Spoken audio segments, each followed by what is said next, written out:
Hello viewers, welcome back to my new another video. সবাই কেমন আছেন? আশা করি সবাই ভালো আছেন। বর্তমান সময়ে কিন্তু অ্যান্ড্রয়েড ফোনের জন্য জিমেল হচ্ছে গুরুত্বপূর্ণ একটি বিষয়, আর জিমেলের সিকিউরিটি কোড হচ্ছে আরও একটি গুরুত্বপূর্ণ বিষয়। কারণ আমরা যদি অনেক সময় আমাদের ডিভাইসে বা আমাদের পুরাতন ফোন থেকে নতুন একটি ফোনে যদি আমাদের জিমেলটি লগ ইন করতে যাই, অনেক সময় কিন্তু আমাদের সিকিউরিটি কোডটি আসে না, যার কারণে কিন্তু আমাদের জিমেলটি লগ ইন করতে পারি না এবং জিমেলটিকে আমাদের বাতিল করে দিতে হয় বা ডিসেবল করে দিতে হয়। এই অসুবিধার জন্য কিন্তু আমাদের অনেক জিমেলই আউট হয়ে যাচ্ছে এবং জিমেলের যে গুরুত্বপূর্ণ ইমেল বা যে গুগল ড্রাইভের যে ছবিগুলো আছে সেগুলো কিন্তু আমরা পাচ্ছি না। তো এই সমস্যার সমাধান নিয়ে আজকের এই ভিডিও নিয়ে আমি হাজির হলাম।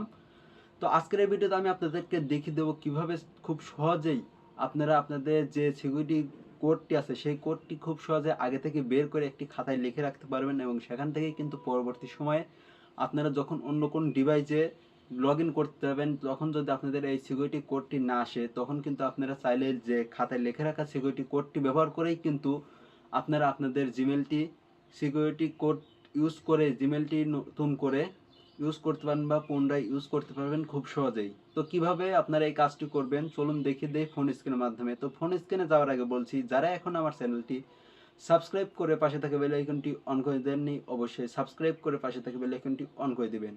এতে করে আমার দেওয়া নতুন নতুন ভিডিওগুলো পেয়ে যাবেন খুব সহজেই। তো ভিউয়ার্স, আপনারা প্রথমে চলে যাবেন সেটিংস থেকে সরাসরি নিচের দিকে চলে যাবেন গুগলে আসার পরে আপনারা একটু ওয়েট করবেন। অবশ্যই কিন্তু আপনাদেরকে নেট কানেকশন দিয়ে নিতে হবে। তো নেট কানেকশন দেওয়া হয়ে গেলে এখান থেকে ম্যানেজ ইওর গুগল অ্যাকাউন্ট এটার উপর ক্লিক করবেন এবং আপনাদের যে জিমেলটা আছে সেই জিমেলটা এখানে সিলেক্ট করে নেবেন। সিলেক্ট করার পর এখানে সিকিউরিটি দেখতে পাচ্ছেন, সিকিউরিটির উপর ক্লিক করুন এবং নিচের দিকে একটু স্ক্রল করে আসলেই এই দেখেন আমি দেখিয়ে দিচ্ছি আপনাদেরকে রেড মার্ক করে, এই যে সিকিউরিটি কোড এটার উপর ক্লিক করে দেবেন।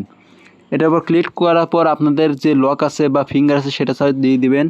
দেওয়া হয়ে গেলেই কিন্তু আপনাদের সামনে যে দেখতে পাচ্ছেন দুটি কোড এসেছে। তো এই দুটি কোড আপনারা খাতায় বা কোনো একটা ডায়েরিতে লিখে সেভ করে রাখবেন। পরবর্তী সময়ে যখন আপনারা অন্য কোন ডিভাইসে লগ ইন করতে যাবেন, তখন যদি সিকিউরিটি কোডটি না আসে, আপনারা কিন্তু এই দুইটার মধ্যে একটা সিকিউরিটি কোড ইউজ করলে হয়ে যাবে।